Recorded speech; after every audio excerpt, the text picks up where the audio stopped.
Hey everyone, another day. It's Friday today. Um, haven't done much on the truck at all today. Mowed the lawns instead. um, but I went down to the guy that built or made the windscreen for the Chevy and the back window for the Chevy last year. Spoke to him, really good bloke. I took some photos down of what we were doing with the opening of the windscreen, and totally got what I was talking about, and gave me a nice big sample piece of rubber, which is probably more than half of what I need. But he's given me this just to sort of set things up, because he knows I'm going to get the screen made there, and he'll supply the rubber when he supplies the screen. But anyway, I'll give you a look. So this is the rubber. I've just got the old top piece that came off here, just sitting there, just to sort of, so you know what it's sort of going to look like, because that had a lip on it. So basically, yeah, the rubber slides down over the lip, and the screen goes in there, and then there's a locking rubber that goes in the center there. You know, very traditional type of windscreen rubber. So, you know, it's going to serve my purpose really well. One thing he said is that if I wanted to get this rubber back closer towards the dashboard, because as you can see, we marked that, me and Mike marked that line on there as a reference point to where we thought the lip would need to be. But we can even come back a bit more now, because he said what he'll do is when he fits the screen, he'll actually shave this. He'll shave all this off and get it flat, and it will allow me to weld that bottom edge in a couple of mil closer to the dashboard. So yeah, all good.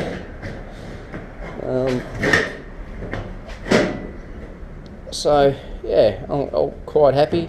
That looks like it's leaning out at the moment, only because it's leaning down. But once that edge is welded in on the right angle, the screen will tilt back like that, and will work nicely. So Mike will be happy, because he's working on those window surrounds at the moment, and at least when he calls me, I've already got something for him to use as a guide. Besides that, nothing else to tell, guys. I'll probably do a little bit of work on the truck tomorrow, and yeah, that's it. Oh, the silicon ducting for the dash vents finally came yesterday. It was still ahead of time, but yeah, it took a little bit longer than a normal delivery out of Hong Kong. So yeah, I got it, which is good. At least it's not lost in the post. So yeah, I'll leave it here. Cheers. Hey everyone. Just realised that I deleted some stuff off the camera from yesterday. If you remember, I was trying to reshape that clear plastic perspex in the oven, and I cocked it up. Well, I had some, I'm not sure what it is, perspex or what do they call it, polycarbonate or acrylic or something. Anyway, I had a sheet of that in the garage, in the shed, and it had a few small scratches on it, but it didn't bother me because I can always cut and polish them out. And I attempted to cut one out yesterday, and I was only a couple of millimeters from finishing it off, and I must have leaned on it, and I actually snapped it. So I had to cut a second one out, and it come up pretty bloody good. So I'll give you a look at it. So that's it. What you see there in the clear plastic is the actual same size as the original insert of the Studebaker fascia, which was this one here. It goes in perfectly, absolutely perfect. I spent a good hour on it. I marked it and I finished it all off on my linisher. The edges are beautiful, absolutely smooth as glass. But as you can see, you know, there is a little bit of a difference. When I was saying, you know, it's millimeter for millimeter, you know, it's pretty close. When you get to here, it's absolutely spot on. It doesn't get any tighter than that. That's spot on. And same here. That's right on that corner. Sorry, this keeps sliding down. That's spot on. That is millimeter for millimeter. But in other areas, there is a little gap around, and across the top there's a little gap, which is good because the insert's smaller than the opening, which means it fits, which is great. But if any of you guys have ever looked at your windscreens, they usually have a black border around them. I guess they put that on there for, you know, gluing windscreens, so you don't see all the glue and everything that they use, the adhesive to hold the screens in. Well, I'm going to do something very similar with this. I'm actually going to paint behind the clear perspex. So I'm going to paint a black border in along there, following the edge of this black fascia, and then once I've done that, I'll glue it in. And I sort of have to paint it first because you know, it's going to be, there's a little bit of a step up here on the bottom, and I want to make sure that the paint gets right up to the line and it doesn't sort of leak through and this, that and the other. And so anyway, yes, it needs a cut and polish. It's got a few marks on it, but it looks great. It looks even better when you tip it forward the way it's supposed to be. It looks really, really good. I have to clean up around this little hole here. I've only drilled it, but I'm going to get some sandpaper, and I'm just going to run some sandpaper around inside so I get a really smooth edge in there, and that should take your eye away from the whiteness of the hole, because you do get that. You've got, like, if you really look at it on the edge, it's, you know, it's not clear, it's white sort of thing. It's cloudy. That's probably a better way to put it. It's cloudy. So yeah, I'm going to try and do that. I'm going to eliminate that. And the other thing that I got, actually, I'll stick with this, because this is the second time I've filmed this, because I just deleted it again off the camera. I don't know what I'm doing today. But anyway, the reason I like this is if I run all those gauges, that's 6 gauges that I bought, I got to run 6 power wires. Now this has 1 power wire that runs all 6 gauges. So the extent of my wiring under the dash is going to be that. And let me see, there's going to be 2, 4, 5 wires that run off the air conditioner and heater. There's going to be obviously CD player, I don't know, half a dozen, and there's going to be one for the cigarette lighter / auxiliary thing, and that's it.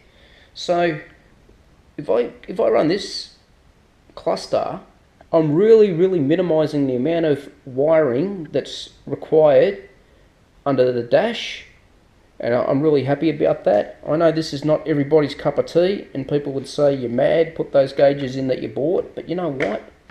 I really like this, and I think when that fascia is painted along the edges, this is going to look fantastic in the truck. like, I doubt anybody's ever done this before. I could be wrong. Might be street rods, overseas that have used a Cherokee dash panel. But I don't know of anybody in Australia that's used one.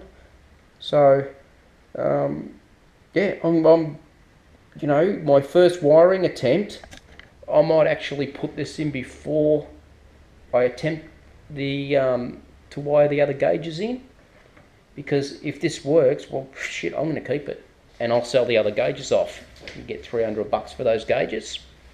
So be it. That's good. One of the other things that I did is I showed you these sun visors the other day when I bought them back from the wrecking yard, and they were in a sort of dirty condition. They've come up absolutely brilliant. There's no marks. They're clean as a whistle. So hopefully they're not going to be too long here. They're the right width that way, but hopefully they're not too long here. And really, if it's sort of neither here nor there, if they are, they are. But they're going to spend majority of their life folded up and not folded down. So all's good. And probably 90% of us in the world wear sunglasses when we drive anyway, when it's sunny. So yeah. Anyway, the silicon tube turned up from Hong Kong to yesterday. Haven't taken it out of the bag, but I've bent it inside the bag, and it bends beautifully. This stuff's really, really good. It's really good. So that's a meter. And that cost me $16 delivered. So I can't complain about that. It's, I'm very happy. Haven't got much more to tell, guys, today. I haven't done a lot. When I patch this video together, you'll see that I showed you what I was doing with the windscreen. So that's all been today. I'm not going to get a chance to do much more because I've got to go pick my niece up. They're on school holidays at the moment. School break, so I'm going to pick her up and take her to work because her mum doesn't get home for another hour, and they both work for the same pharmacy. So, but there's two pharmacies within the shopping complex. So she works at the one down the far end, and my sister's up the other end. So yeah, I've got to go pick her up and take her to work, and then I'll come home, and who knows, I might have a bit of a dabble this afternoon, but I'm not really sure what I can do until Mike comes back over with those pieces for the windscreen insert. Once that's in, it's all systems go. It's everything goes back in and starts to get welded together, and it's all going to start coming together as a truck. And yeah, I'm looking forward to that. So yeah, stay tuned. Should be some stuff turning up. Well, as I said, today's Friday. Should be some stuff turning up early next week from the States. And that'll be the exterior door handles, those LED globes, which I may not need now if I run that cluster, but I'll sell them as a package with the gauges if that's what I choose to do. What else did I have? I had those gaskets for the Chevron tail lights, and I think that's it. I think I only ordered three items from Gearhead, and I think I was thinking of the gauge set that I ordered from another supplier, because I knew I had 4 items coming, minus the hose. So yeah, I think I've just got that delivery from Gearhead to come now, and that's it. There's going to be some other little things along the way that I'm going to need once I start. There's the chassis there. Keep it close to home. So once I've conquered the cabin, then we're going to get started again on the chassis, and we'll weld those chassis brackets in that I bought from the wreckers the other day. So we'll get them in, obviously, because if the cabin's going to go back on, that's the perfect time to mount those brackets. And once we've established those mounting points, the next thing I'm going to start to do is play around with the engine. I'm going to work out what water pump's going on it, what pulleys are going on it. I need a new heater hose tube that goes into the block. I need to cut down that braided stainless steel radiator hose. I need to separate the transmission and the engine and put the torque converter in. Just a whole heap of stuff. So yeah, the next phase will be, once the cabin's done, will be the mock-up of the cabin mounting brackets, and then moving on to the engine and working out all the components I need to get this particular motor running. And as I've said in previous videos, that's not the engine that's going to stay in it. That's a mock-up motor. It will run, and I haven't checked the compression on it yet, but I'd say it's got damn good compression on it. I have that feeling. I know the guy that sold it to me was pretty genuine about everything he told me about it, and when I started unbolting things, I found that he was telling the truth. So you know, it was a runner when he pulled it out. He replaced it. He took the 302 out and replaced it with the 351. That's the only reason it came out. So yeah, I think I've got a good motor sitting there. It just needs a few gaskets and yeah, just some bits and pieces. We'll just do a little bit of swapping around of water pumps to get what pulleys I've got here working, and yeah, hopefully start it. You know, I've got to make up an adapter too. I want to get a 9 kilo gas bottle just as a temporary measure, because as you know, it's running on LPG. It's not running on petroleum, fuel, gas, whatever you want to call it. Yeah, it's running on LPG, so I don't want to fill the main tank with LPG, because next year it will have to be retested, and if I end up with a full tank of gas that I can't run out, I'm going to lose it all. And all I want to do is get a 9 kilo gas bottle, fill that up with LPG, and buy an adapter that I can screw onto the bottle and then screw into the line. So I'll run like a bypass. I'll still use all the electrics somehow. I don't know how, but I'll somehow use the electrics on the big tank, but use the 9 kilo barbecue gas bottle as the supply. So we'll work something out. President of the Hot Rod Club, he's a LPG licensed fitter, so I'm pretty sure Mario will know exactly how we can get this thing running on a barbecue gas bottle filled with LPG. And yeah, all good. So cheers guys, thanks.